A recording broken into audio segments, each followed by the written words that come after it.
हाँ, तो सभी बच्चों को गुड आफ्टरनून। आशा करता हूं कि सभी बच्चे अपने घर पर स्वस्थ एवं मस्त होंगे। तो एलए क्लासेस नदवई की ओर से आप सभी बच्चों को बहुत बहुत शुभकामनाएं कि आप हमारे इस एलए क्लासेस चैनल से और लगातार जुड़ते जा रहे हैं और बायोलॉजी की क्लासों का और लाभ उठाते हुए जा रहे हैं। तो आज हमारा बायोलॉजी का बहुत ही इंटरेस्टिंग और टॉपिक लेके आए हैं और टॉपिक का नाम है मानव में और लिंग निर्धारण। मानव में लिंग निर्धारण जो कक्षा 10वीं और कक्षा 12वीं एनसीईआरटी का एक बहुत ही और इंटरेस्टिंग टॉपिक है। और इस टॉपिक के बारे में सभी को ये जिज्ञासा रहती है कि आखिर में समाज में लड़का होगा या लड़की, इसका दोषारोपण सामान्यतः औरत को दिया जाता है, जबकि विज्ञान ने इस बात को सिरे से खारिज कर दिया कि लड़का होगा या लड़की, इसके लिए समाज में महिला जिम्मेदार ना होकर के केवल पुरुष जिम्मेदार होता है। तो इसी के बारे में आज हम आपको और ये बताएंगे कि मानव में लिंग निर्धारण और किस प्रकार से होता है और इसके लिए जिम्मेदार पुरुष क्यों होता है। तो प्यारे बच्चों, आप सभी जानते हैं कि संसार में जितने भी जीव हैं, सभी जीवों में और गुणसूत्रों की संख्या क्या होती है? निश्चित। क्या होती है? गुणसूत्रों की संख्या निश्चित होती है, यानी क्रोमोसोम की संख्या जो होती है वो निश्चित होती है। जैसे कि मानव के अंदर हम बात कर रहे हैं मानव में लिंग निर्धारण की, तो मानव में जो कुल गुणसूत्र हैं, जो कुल क्रोमोसोम या कुल गुणसूत्र कितने होते हैं? 46 या 23 जोड़ी, 23 पेयर्स। तो मानव में कुल गुणसूत्रों की संख्या कितनी होगी? 46 या 23 पेयर होंगे। अब इनमें से मानव का मतलब होता है, मानव का मतलब होता है पुरुष और स्त्री। मानव में कौन आएंगे? पुरुष और स्त्री आएंगे। तो पुरुषों के अंदर भी अगर हम टोटल और क्रोमोसोम देखें, टोटल क्रोमोसोम देखें तो कितने होंगे? 46। और इसी प्रकार से स्त्री यानी फीमेल के अंदर भी कितने होंगे? 46 गुणसूत्र होंगे। अब ये जो 46 गुणसूत्र हैं स्त्री और पुरुष, इनमें इन 46 गुणसूत्रों में से जो हमारे 22 जोड़ी या 44 गुणसूत्र, जो 44 गुणसूत्र हैं वो तो कैसे होते हैं? समान।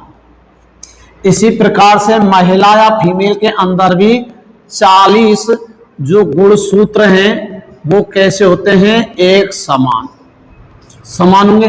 तो इन 44 इन गुणसूत्रों को नाम दिया जाता है समजात गुणसूत्र। समजात गुणसूत्र या अलिंग गुणसूत्र, या अलिंग गुणसूत्र।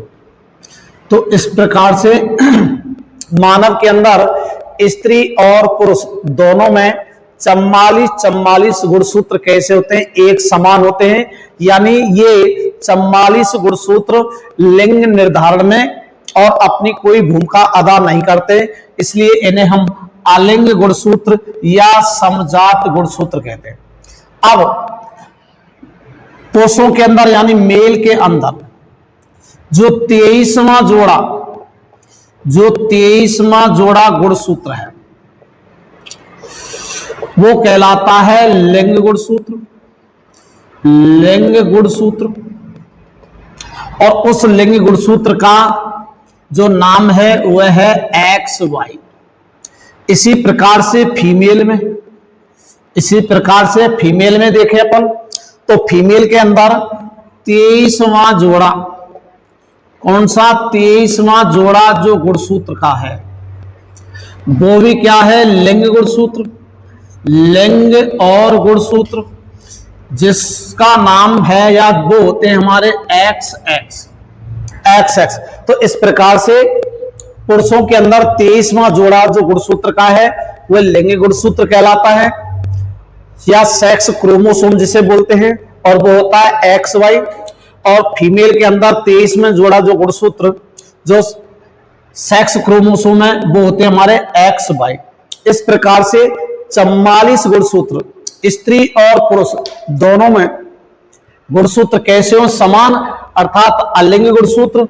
और ये अलिंग गुणसूत्र लिंग निर्धारण में भागीदारी नहीं निभाते, केवल पुरुष का 23वां जोड़ा और महिला का 23वां जोड़ा, अर्थात पुरुष का एक्स वाई गुणसूत्र और महिला का एक्स एक्स गुणसूत्र, यही मानव में लिंग निर्धारण में प्रमुख भूमिका निभाते हैं। अब देखते हैं किस प्रकार से और मानव में और लिंग का निर्धारण होता है, जो इन गुणसूत्रों के द्वारा या लिंग गुणसूत्र के द्वारा होगा। तो अपन देखें कि पुरुष के अंदर यानी पुरुषों में 44 गुणसूत्र तो मैंने बताए थे आपको कैसे, समजात गुणसूत्र यानी पुरुषों में, और इसी प्रकार महिलाओं में भी क्या 44 गुणसूत्र या क्रोमोसोम, ये भी कैसे होते हैं, समजात गुणसूत्र। तो ये क्या है कि लिंग निर्धारण में और भूमिका इनकी क्या नहीं होती है। अब बच गया आपका 23वां जोड़ा। तो 23वां जोड़ा देखें अपन, मेल के अंदर क्या होगा, एक्स वाई, और फीमेल के अंदर होगा ये एक्स एक्स। अब एक्स वाई में देखते हैं कि 50% तो जो गुणसूत्र हैं, यानी शुक्राणु के अंदर 50% जो गुणसूत्र तो कैसे हैं हमारे एक्स वाले, और शेष 50% गुणसूत्र कैसे हैं आपके वाई वाले। ये कहां मिलेंगे आपको, शुक्राणु में, पुरुषों के शुक्राणु में। इसी प्रकार से यदि अपन फीमेल के अंदर देखें तो 100% जो आपके एक्स एक्स गुणसूत्र हैं ये मिलेंगे आपको किसमें, ओवम में। ओवम मीन्स अंडाणु में, महिला के।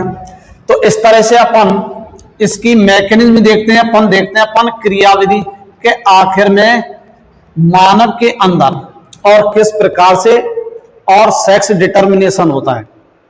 तो अपन देखते हैं, इधर लिख लेते हैं अपन पुरुष, चलो ये पुरुष, और ये हो गई आपकी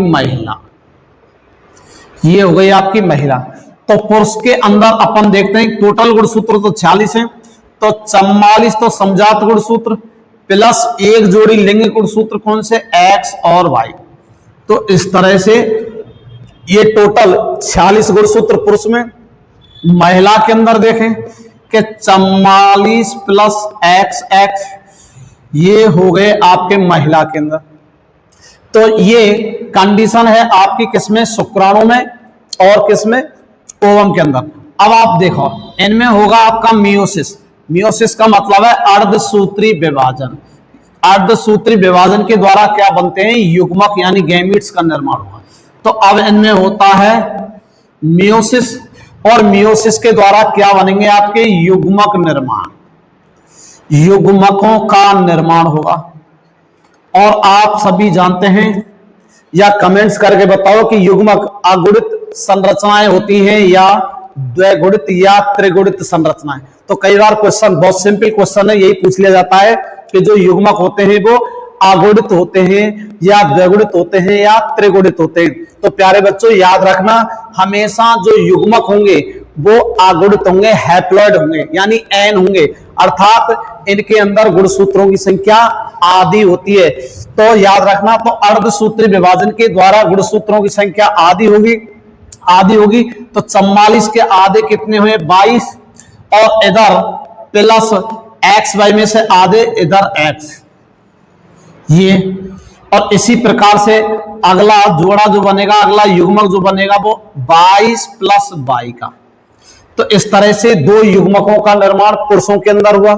इसी प्रकार से महिलाओं के अंदर भी 22 प्लस एक्स एक युग्मक तो ये बना, और दूसरा युग्मक ये बना 22 प्लस एक्स, ये दूसरा युग्मक बन गया।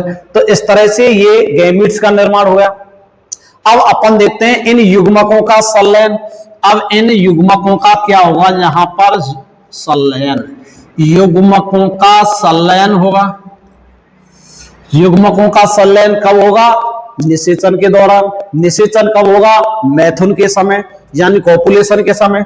तो अब देखते हैं युग्मकों का संलयन में, देखते हैं इनका क्रॉस करा करके, इसका क्रॉस इससे करा दो, क्या हो गया 22 और 22 44, तो 44 प्लस इधर से x, इधर से x, तो प्लस एक्स एक्स, एक संतति आ गई। अब इसका क्रॉस दूसरे वाले से कराओ, इसका क्रॉस इससे कराओ, क्या आ गया 44 प्लस एक्स एक्स, ये दूसरी संतति आ गई।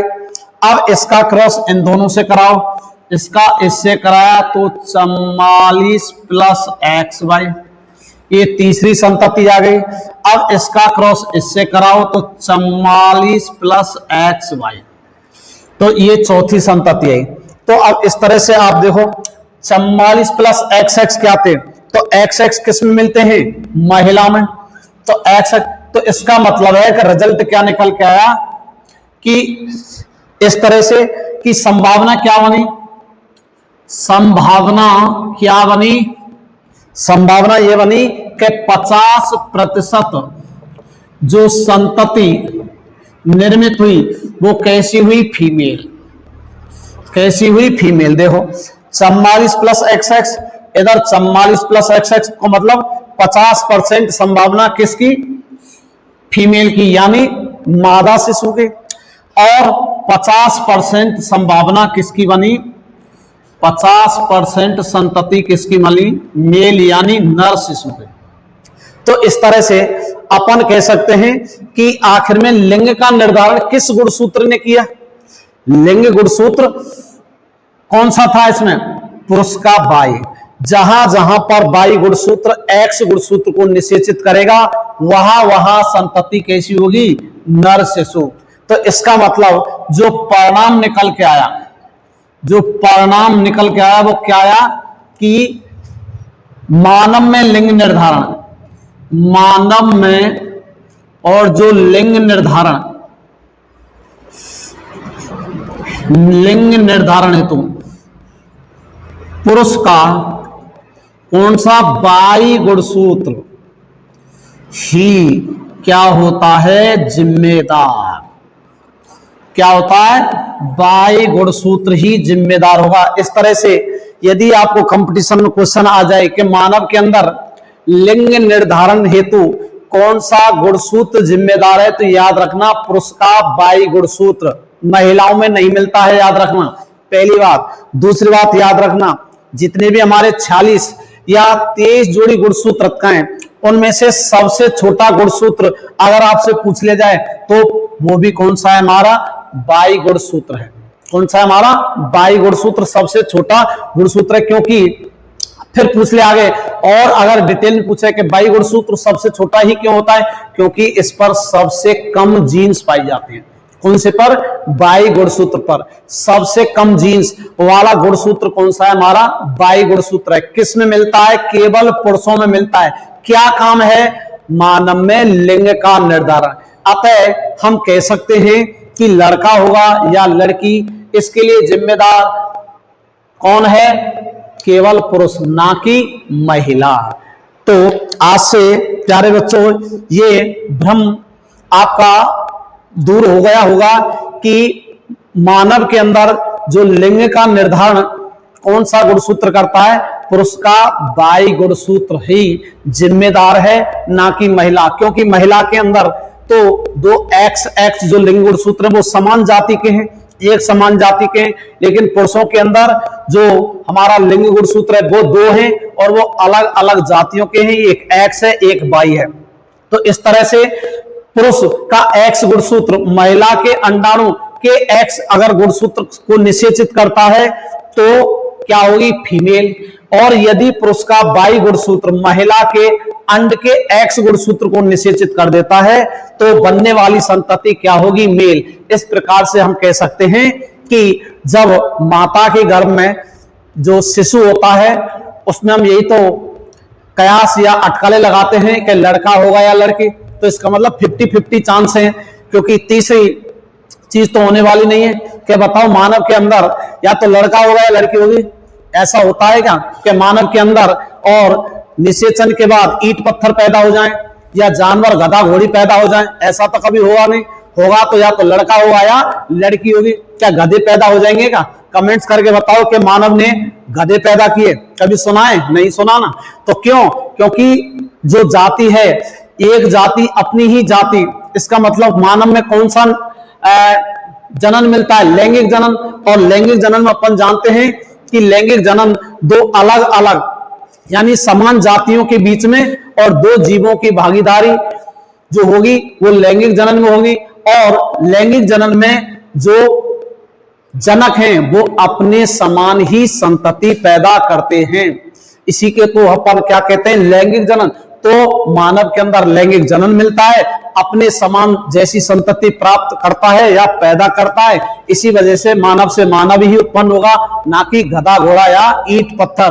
तो आज के बाद प्यारे बच्चों ये ध्यान रख लेना कि मानव का में जो पुरुषों का वाई गुणसूत्र है वही लिंग निर्धारण के लिए जिम्मेदार होता है। तो इस प्रकार से आज मैंने और मानव के अंदर लिंग निर्धारण की जो प्रक्रिया है बिल्कुल आसान और सरल तरीके से बताई कि मानव के अंदर टोटल गुणसूत्र कितने होते हैं? 46 गुणसूत्र होते हैं। उन 46 में से 44 गुणसूत्र मेल और फीमेल के अंदर कैसे उन समान होते हैं, जिन्हें समजात या अलिंग गुणसूत्र बोलेंगे। केवल दोनों में एक एक जोड़ी अलग अलग गुणसूत्र होते हैं जिन्हें लिंग गुणसूत्र कहेंगे। पुरुषों के अंदर लिंग गुणसूत्र के रूप में X और Y गुणसूत्र होंगे, जबकि महिलाओं में क्या मिलेंगे? महिलाओं के अंदर XX समान जाति के गुणसूत्र मिलेंगे। जब पुरुष का X गुणसूत्र किसी महिला के अंडाणु के X गुणसूत्र को या X गुणसूत्र को या अंड को निषेचित करता है तो संतति कैसी पैदा होगी? फीमेल। और यदि पुरुष का वाई गुणसूत्र महिला के X गुणसूत्र से जाके मिलता है या उसके अंड को निषेचित करता है तो संतति कैसी प्राप्त होगी? हमारी मेल पैदा होगी। इस तरह से मैं आशा करता हूं कि आज का ये जो टॉपिक था हमारा इस सेशन का कि मानव में किस प्रकार से और लिंग का निर्धारण होता है तो वो आज आप समझ गए होंगे। तो इस तरह से आज मैंने आपको LA क्लासेज के माध्यम से और मानव में लिंग निर्धारण कैसे होता है, कितने गुणसूत्र होते हैं, कौन कौन से गुणसूत्रों की क्या क्या भूमिका होती है, कौन सा गुणसूत्र किस गुणसूत्र से जाकर के मिलकर के और किस प्रकार की संतति पैदा करता है। तो इन्हीं आशाओं के साथ, इसी उम्मीद के साथ आप लगातार जुड़े रहें, चैनल को सब्सक्राइब करते रहें और अपना प्यार हमें देते रहें। धन्यवाद।